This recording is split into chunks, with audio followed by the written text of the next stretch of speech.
बच्चों, कैसे हैं आप सभी। उम्मीद करती हूँ आप सभी बहुत अच्छे से होंगे। कक्षा की शुरुआत करते हैं। पाठ है हमारा पर्यायवाची शब्द यानी सिनोनिम्स।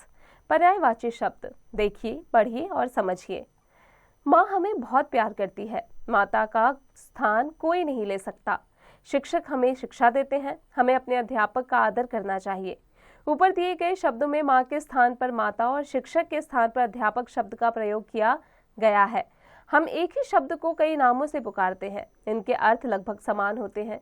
ये एक दूसरे के समान या पर्याय होते हैं। हम इन्हें समानार्थी या पर्यायवाची शब्द कहते हैं। अर्थ में लगभग समान शब्दों को समानार्थी या पर्यायवाची शब्द कहते हैं। सभी समानार्थी शब्दों को सही जगह एक दूसरे के स्थान पर प्रयोग नहीं किया जा सकता है। तद्भव का पर्यायवाची तद्भव तथा तत्सम का पर्यायवाची तत्सम होना चाहिए। कुछ शब्द और उनके पर्यायवाची शब्द: राजा, नृप, नरेश, वृक्ष, पेड़, विटप, अनल, अग्नि, हुताशन, देवता, सुर, देव, बादल, मेघ, जलद, आदमी, मनुष्य, नर, पुस्तक, किताब, ग्रंथ, नेत्र, नयन, लोचन, बेटा, पुत्र, लड़का, कमल, सरोज, नीरज, मृग, हिरन, सारंग, गुरु, अध्यापक, शिक्षक, सर्प, सांप, भुजंग, घर, गृह, निकेतन, बंदर, वानर, कपि।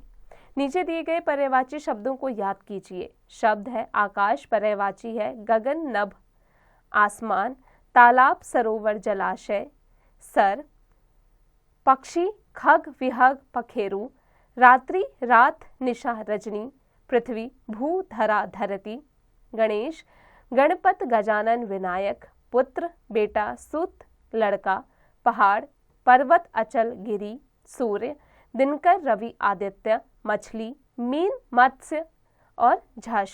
इसी प्रकार आंख, नेत्र, नयन, लोचन, चंद्रमा, चांद, शशि, राकेश, अश्व, घोड़ा, घोटक, तुरंग, कन्या, कुमारी, पुत्री, बेटी, उपवन, वाटिका, उद्यान, बगीचा, कोयल, कोकिला, वसंत दूत, पंचम, कृष्ण, गोपाल, नंदलाल, मोहन, दुर्गा, कल्याणी, चंडिका, छात्री, नदी, सरिता, सलिला, तटिनी, वायु, हवा, पवन, अनिल, पुष्प, फूल, सुमन, मंजरी, बंदर, वानर, हरि, कपि, मोर, मयूर, सारंग, केकी, विष्णु, केशव, उपेंद्र, दामोदर, स्वर्ग, देवलोक, अवरोह, फलोदय, सरस्वती, शारदा, भारती, वाचा।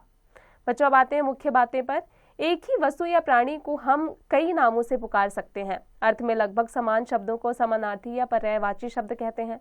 सभी पर्यायवाची शब्दों को वाक्य में सही जगह एक दूसरे पर प्रयोग नहीं किया जा सकता है। अब आते हैं इसके अभ्यास पर।